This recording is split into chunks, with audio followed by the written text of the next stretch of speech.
அதாவது ரோட்ல வந்து பார்த்தீங்கன்னா, துப்புரவு பணியாளர்கள் இருப்பாங்க தெரியுமா? அவங்களுக்கு உதவி செய்யுங்க. சரிங்களா? அவங்கலாம் வந்து பார்த்தீங்கன்னாக்கா, கம்மியான சம்பளத்துக்கு வேலை செய்றவங்க. சரிங்களா? அவங்க வந்து வீட்ல ஏதோ ஒரு சாப்பாட பொங்கி வச்சுட்டு வந்துட்டு, அவங்க வேலை செய்றவங்க. எனக்கு தெரிஞ்சு பார்த்தீங்கன்னாக்கா, உதவி செய்றீங்க அப்படின்னாக்கா, அவங்களுக்கு வந்து சாப்பாடு குடுங்க, தண்ணி வாங்கி குடுங்க.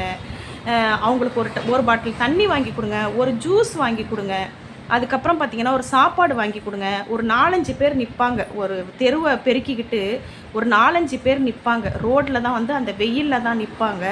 அவங்களுக்கு வாங்கி குடுங்க. இப்போ நம்ப வீட்டு குப்பைய 2 நாள் போன குப்பைய அள்ளி போடுறதுக்கே நம்ப வந்து முகம் சுளிச்சுக்குவோம் நம்ப.